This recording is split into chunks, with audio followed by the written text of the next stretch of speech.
실제 요리는 전혀 하지 않았습니다. 집에서도 안 하시나요? 네. 사모님께도 안 해주시나요? 어쩌다 한번. 알겠습니다. 셰프님은 식당에서 일하시고 집에 가서도 우리 아내분께 요리해 주시나요? 아직 결혼 안 했고요. 아, 죄송합니다.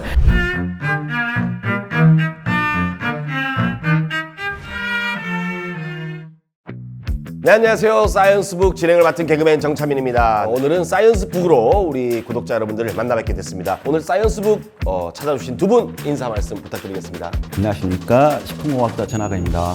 네, 안녕하세요. 잠실에서 식당을 운영하고 있는 원유택입니다. 주제가 음식인 만큼 이 식품 속에 있는 과학 이야기를 나눠볼 텐데 딱 누가 봐도 셰프님이시고 누가 봐도 대표님이신 두 분 나오셨습니다. 셰프님은 당연히 이제 뭐 요리를 하시니까 직업적으로 요리를 잘 하실 테고, 대표님은 식품공학 박사님이신데 요리를 잘 하시나요?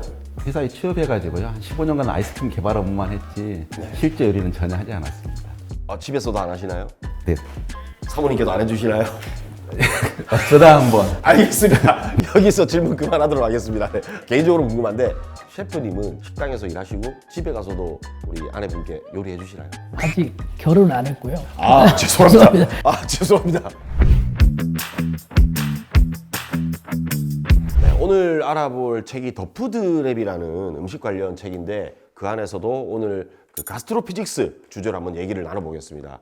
이 책이 제가 알기로 뉴욕타임즈에서 베스트셀러로 선정된 책이라고 하더라고요. 셰프님께서 한번 간략하게 소개해 주시죠. 이 책은 이미 그 요리를 하시는 분들과 그리고 요리에 관심이 많은 일반인들 분 사이에서 이미 유명한 책이고요.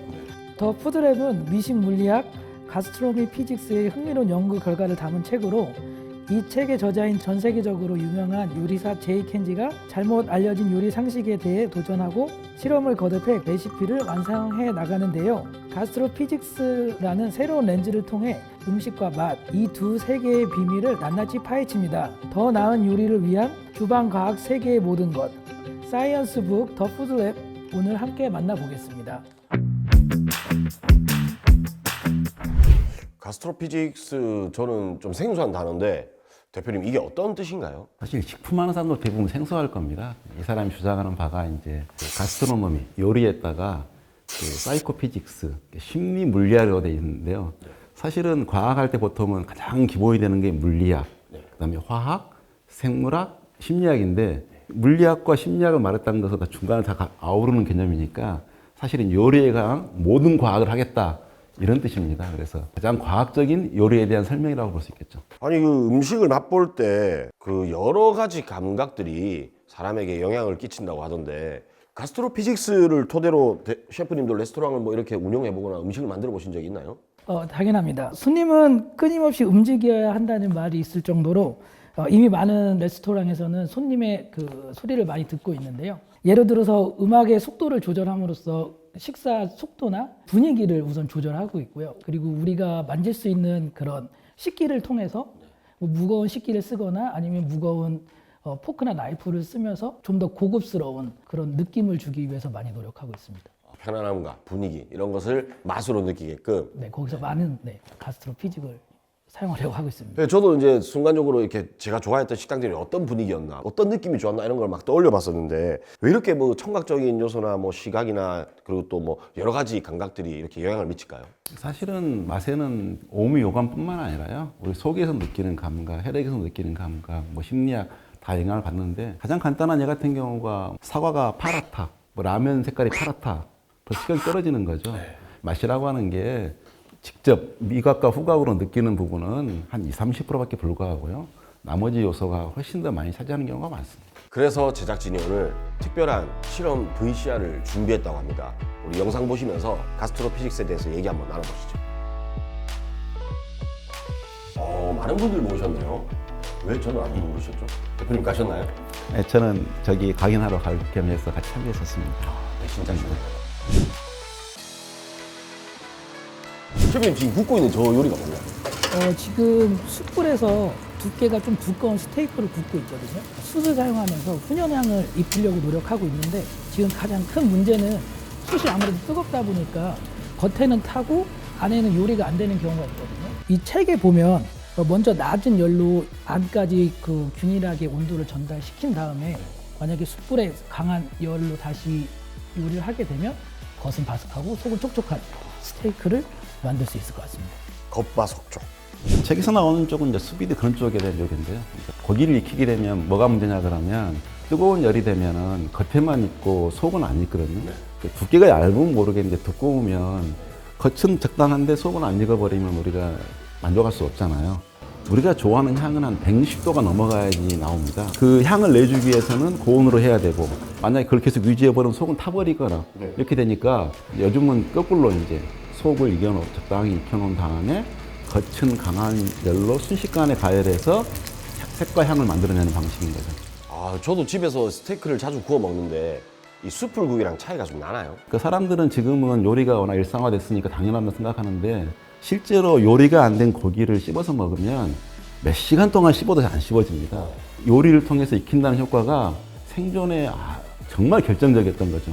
처음에 생고기를 먹다가 불에 구워진 걸 먹었더니 압도적으로 소화도 잘 되고 흡수도 잘 되고 좋으니까 그때 나온 냄새에 완전히 각인이 되어 있는 거죠. 고기 굽는 향에 대해서는 인간의 코와 개코와 비슷하다는 겁니다. 아, 그럼 이거 내가 고기를 먹고 싶어서 이게 아니라 인간의 본능이네요. 그렇죠. 우리 유전자 속에는 그 예전의 방식인 직접 구웠던 그 고기에 대한 냄새에 대한 향, 분거에 대한 욕망은 아주 각인되어 있는 욕망이라고 보죠.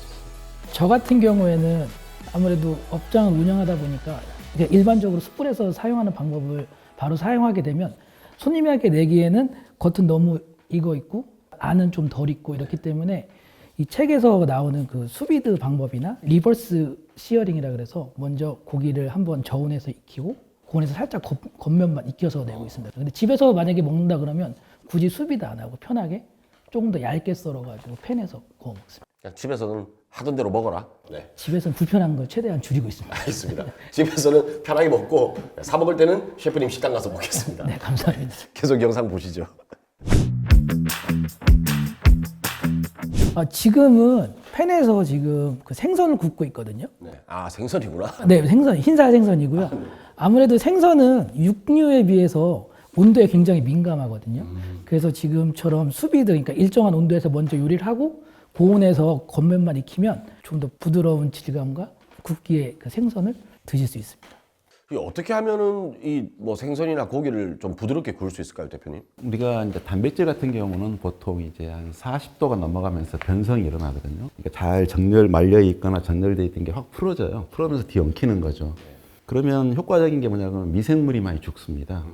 병원성균 같은 경우는 보통 50도 되면 많이 죽거든요. 50도 이상 되면. 그렇게 익어진 상태를 좋아하는데 너무 익어지면 얘들이 너무 교차가 많이 돼가지고 뻑뻑해지는 거죠. 움직이지가 않으니. 뻑뻑해지고 질겨지는데 고기 같은 경우는 근육 부분이 제일 많죠. 근데 근육 같은 경우는 덮개를 이루고 있는 액틴하고 속에서 이렇게 길이가 일정하게 돼 있는 미오신이 있거든요.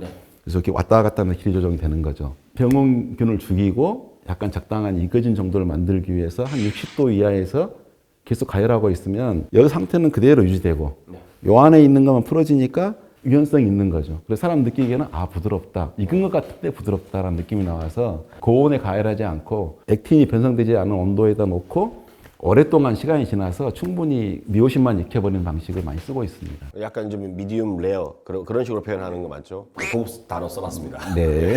아니 우리 광고 보면은 뭐 씹고 뜯고 맛보고 즐기고 뭐 그런 말 나오잖아요. 예전엔 고기를 우리가 씹는 맛으로 먹었던 것 같은데 요즘에는 좀 부드러운 수비드의 인기가 날로 높아지는 것 같아요. 요즘 같은 경우에는 그 아무래도 마블링이 주는 그 부드러운 식감 때문에 소비자들이 많이 그 부드러운 고기를 찾고 있는데요. 예전 방식 그대로 그 스테이크를 요리하는 것보다는 여기 책에 나온 그런 수비드나 아니면 다른 방법을 이용해서 일정한 저온에서 미리 요리를 하고 그다음에 이제 겉면만 익히는 방식으로 하면 요즘 소비자들이 좋아하시는 겉은 바삭하고 속은 촉촉한 그런 부드러운 스테이크를 많이 얻을 수 있을 것 같습니다. 수비드가 이 부드러움이 포인트 아닙니까? 온도를 아무래도 거기서 딱 맞추다 보니까 저희가 원하지 않는 그런 질긴 그 식감을 피할 수 있는 방법 중에 하나라고 생각합니다. 예전엔 고기가 귀했거든요. 입안에서 사르르 녹아 없어지면. 지금도 귀하지 않습니까? 그래도 예전보다는 저희가 음식을 이렇게 뭐 홍보할 때나 뭐 이렇게 알릴 때 다양한 감각들이 있겠지만 더 맛있고 더 신선하게 보이기 위해서 뭐 바사삭 뭐 이런 소리들을 하잖아요. 뭐 아삭한 사과 뭐 이런 거 그런 것처럼 좀 이런 것들을 표현한 어떤 홍보한 사례들이 있을까요? 이 미각은 그래도 단짠 이런 식으로 좀 알고 있으니까 표현 단어가 있는데 냄새는 표현할 단어가 없습니다. 요리가 뭐 수만 가지 되니까 향도 사실 수만 가지 넘거든요. 그럼 수만 가지 향을 갖다가 그 차이를 나는 걸 자기 취향에 맞게 표현해줘야 되는데 그 단어가 없어가지고 표현을 못하고 시각적으로 이제 좀 한다든가 소리로 표현하는데 저희 오미 오감 중에서요 가장 먼저 맛을 보는 건 눈이고요. 미각과 후각으로 그것을 확인하는 거죠. 그 과정에 소리도 들으면서 아 정말 그러네 라고 넣는 거고요. 사실은 유튜브 같은 걸 보면은 맛을 전달하기가 쉽지 않으니까 ASMR로 먹는 때 소리 들려주면 우리 감각이 그냥 확 끌리는 거죠. 다이어트 하려고 그거 대리만족하다가 못 참고 치킨 시켜서 먹잖아요. 그게 가스트로피직스네요. 먹방이 다이어트에 가장 해로운 게 아닌가 생각이 듭니다. 아삭아삭 오도도도 콕콕콕. 셰프님은 어떻게 생각하시나요? 아무래도 그 재료를 판단할 때 보면 식감이 중요하거든요. 재료가 신선할 때는 약간 바삭하고 아삭한 감이 있잖아요. 샐러리 같은 경우에는 이렇게 부러뜨리게 되면 정말 소리가 크거든요. 뭐 그런 거는 한 번씩 보여드릴 수 있지 않을까 싶습니다. 아 괜히 그냥 오픈 주방 해놓고 괜히 우리 신선한 거 써요 해놓고 요리 속 과학 이야기 오늘 나눠봤는데 두 분 오늘 어떠셨습니까? 우선 예전에 접어뒀던 책을 이번 촬영을 통해서 다시 한번 보게 됐고요. 보다 전문가인 대표님한테 이런저런 얘기 들어서 좀 더 좋은 시간이었던 것 같습니다. 대표님 어떠셨나요? 사실은 저희가 과학을 어렵게 생각하고 생각보다 음식을 제대로 이해하기가 쉽지는 않습니다. 굉장히 과학적 요소가 많이 들어있죠. 그래서 이런 그 같이 음식을 통해서 과학을 얘기해보는 기회가 좀 더 많아졌으면 좋겠습니다. 같은 음식이라도 어떤 감각을 최대한 활용했는지 또 함께한 사람이나 분위기가 어땠는지에 따라 음식의 맛이 굉장히 또 달라지는 것 같습니다. 여러분들은 어떤 음식이 가장 맛있었는지, 누구와 함께한 음식이 맛있었는지, 어떤 분위기에서 드실 때 가장 맛있었는지 기억해 보시면 아마 재밌는 추억이 될 것 같습니다. 2023년 또 마무리가 돼가고 있는데 조금 남은 연말 여러분들 소중한 분들이랑 좋은 분위기 속에서 맛있는 음식 많이 즐기면서 마무리하셨으면 좋겠습니다. 저희는 여기서 인사드리도록 하겠습니다. 감사합니다. 감사합니다. 감사합니다.